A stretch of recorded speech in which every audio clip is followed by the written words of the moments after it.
Assalamualaikum teman-teman, kembali lagi di Teknik Ambo. Pada video kali ini kita masuk ke laporan kedua tentang karakteristik ELCB.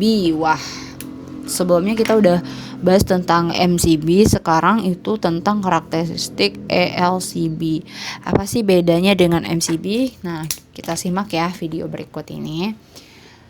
Oke, seperti biasa di bab 1 ini ada tujuan percobaan, di mana tujuan ini di LCB ini kita perlu memperhatikan ini. Yang pertama yaitu kita mengetahui dulu sih karakteristik dari LCB atau biasa juga disebut orang-orang luar itu Earth Latch Circuit Breaker. Wah, agak susah. Gimana sih bacanya latch cake? Apa sih? Pokoknya itu Earth, bumi gitu ya. Jadi di situ kita harus mengetahui karakteristik arus beban fungsi temperatur dan arus beban fungsi arus sisa gitu. Yang kedua, menentukan tipe atau jenis ELCB yang digunakan dalam praktek. Lalu mengetahui prinsip kerja ELCB. Lalu mengetahui pengaplikasiannya kemana.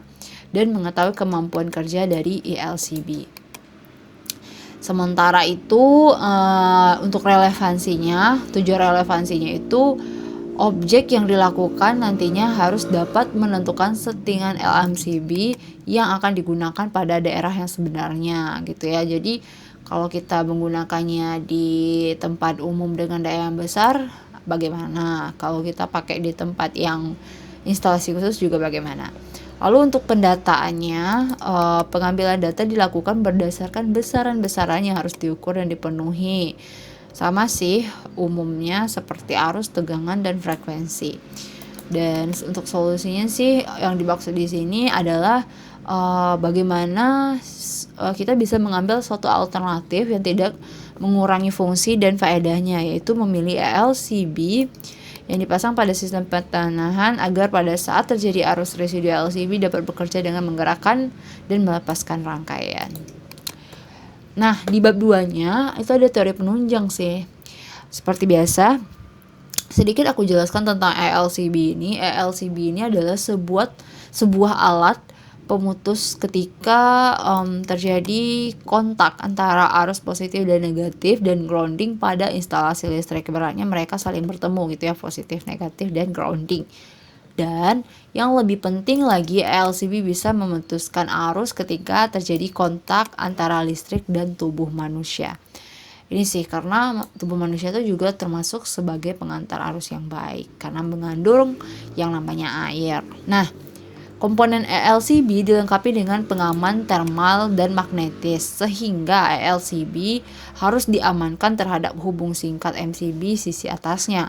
Biasanya ELCB dapat dipadukan dengan alat bantu atau auxiliary seperti AFS, MX, MN yang menyediakan fasilitas signaling jarak jauh dan trip jarak jauh. Nah, ini kurang lebih ya bentuk dari arus melingkar pada inti trafo. Kenapa ada trafo? Karena LCB ini juga biasa digunakan untuk pengaman si trafo. Dan di sini juga ada apabila ada arus bocor ya yang diperoleh sebagai berikut, maka hubungan dan pengaruh arus bocor terhadap benda tubuh manusia tegangan sentuh adalah sebagai berikut. Ketika arus yang masuknya itu dari 0 sampai 0,9 miliampere itu masih belum dirasakan pengaruhnya, tapi ketika sudah di 50 sampai 100 miliampere itu dapat mengakibatkan kerusakan pada tubuh. Ya, seperti bisa terbakar, bisa luka, bisa lumpuh dan lain sebagainya yang tidak kita inginkan tentunya. Nah, untuk prinsip kerjanya sendiri si ELCB ini memiliki PK yang lebih tinggi gitu dengan rating arus sisanya itu sampai 10 mili sampai 30 mili ampere. Nah, perlindungan yang ideal untuk instalasi listrik apapun harus memiliki pengaman yang kuat terhadap beban lebih, hubung singkat, dan bocor. Tapi alhamdulillahnya LCB ini sudah bisa untuk mengatasi, tergantung nanti dengan berapa sih daya yang kita gunakan maksimal dan berapa LCB yang bisa kita gunakan, itu harus juga diperhitungkan. Lalu di sini ada ELCB ya, sama halnya dengan MCB. ELCB juga ada 3 fase. Kurang lebih seperti ini sih bentuk pengawatannya. Masih butuh relay, dan ini ada rangkaian ekuivalen.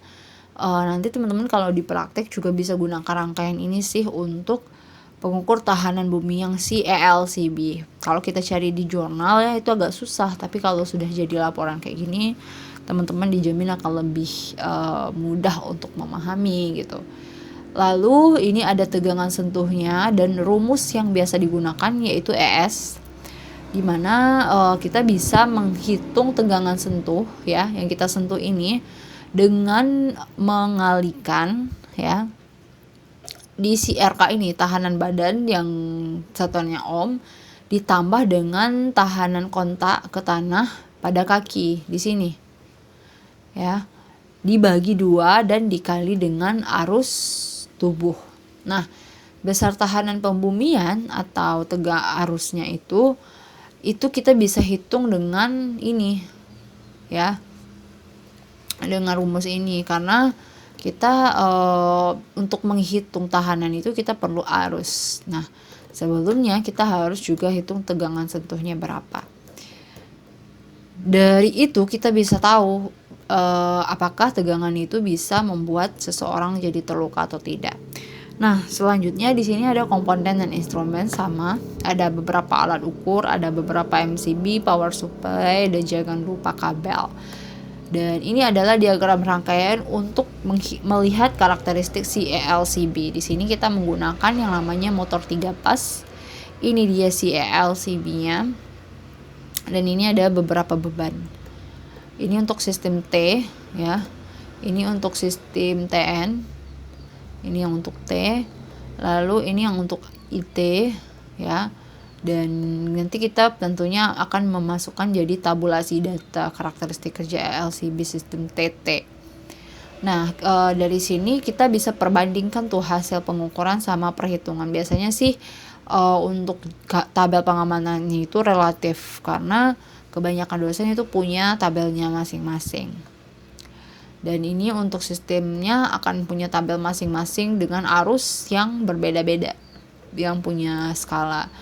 Dan ini tugas pertanyaan seperti biasa, nanti teman-teman juga diminta menjawab di hari yang sama dan dikumpulkan, lalu tugas laporannya untuk minggu depannya. Mungkin untuk sekian dulu ya untuk karakter LCB. Nanti kalau teman-teman ada pertanyaan tentang LCB bisa di drop di kolom komentar, atau mau diskusi lebih banyak lagi bisa join di link Telegram yang udah aku pin di bawah. Di situ banyak teman-teman elektro kita yang nantinya akan membantu kesulitan dan tugas-tugas dari teman-teman. Oke, don't forget to like, comment, and subscribe. And assalamualaikum warahmatullahi wabarakatuh.